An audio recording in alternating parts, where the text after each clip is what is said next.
Le droit des obligations est une matière fondamentale. C'est le socle commun des échanges entre patrimoines, par des contrats, mais aussi de la réparation des dommages par le droit de la responsabilité.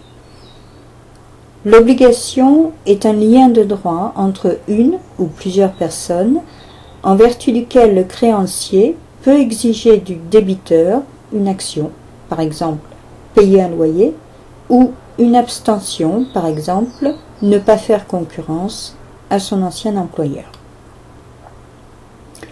Mais il existe aussi des obligations en dehors du droit.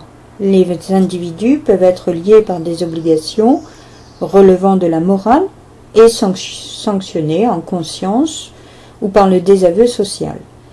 Il en est de même avec les obligations religieuses qui, elles, sont sanctionnées au-delà du droit et même de la vie. L'obligation au sens du droit est de nature personnelle. Entre un créancier et un débiteur, il existe un droit personnel qui est un droit de créance. Dans tous les cas, il y a donc le droit personnel, appelé aussi droit de créance de l'un contre l'autre. Le droit personnel est relatif car il vaut seulement entre les personnes qui l'unissent. Enfin, le créancier peut contraindre son débiteur à exécuter son obligation. Il existe différents types d'obligations. On distingue d'abord les obligations de donner, de faire ou de ne pas faire. L'obligation de donner consiste à transférer la propriété d'une chose. L'obligation de faire consiste en une obligation d'agir, de fournir un travail, par exemple. L'obligation de ne pas faire, dans ce cas, il s'agit d'une attitude passive, par exemple, ne pas construire ou ne pas faire concurrence. Une autre distinction concerne l'obligation pécuniaire et l'obligation en nature. L'obligation pécuniaire est une obligation dont l'objet est une somme d'argent. L'obligation en nature est une obligation dont l'objet porte sur autre chose que de l'argent. Une dernière distinction essentielle en matière de responsabilité contractuelle concerne l'obligation de moyens et l'obligation de résultat. Dans une obligation de moyens, le débiteur sur lequel pèse une obligation promet de tout mettre en œuvre afin de satisfaire le créancier, mais il ne promet pas d'y parvenir. On cite souvent l'exemple du médecin qui promet de soigner son patient, mais il n'obtiendra pas forcément la guérison. Le médecin est tenu d'une obligation de moyens.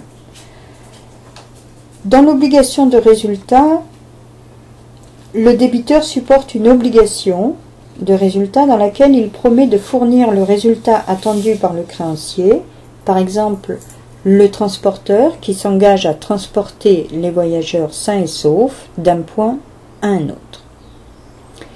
Dans ce cas, si le créancier n'obtient pas de satisfaction, le débiteur est automatiquement responsable, sauf si l'inexécution provient de la force majeure. Dans l'obligation de moyens, il appartiendra au créancier à prouver que le débiteur a commis une faute, alors que dans l'obligation de résultat, il suffit de prouver que le résultat n'est pas atteint.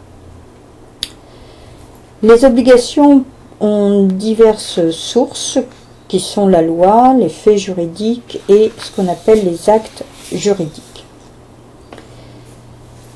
Première source des obligations, la loi. On peut citer l'exemple de l'obligation alimentaire des parents vis-à-vis des enfants. Deuxième source, les faits juridiques qui peuvent être soit involontaires, soit volontaires.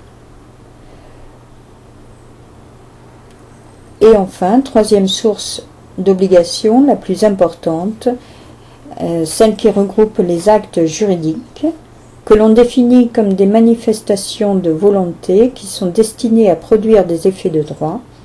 Il y a l'acte juridique unilatéral, tel que le testament, qui résulte de la manifestation d'une seule volonté, ou l'acte juridique bilatéral ou plurilatéral qui résulte, lui, de l'accord de deux ou plusieurs volontés. On peut citer l'exemple ici des conventions collectives.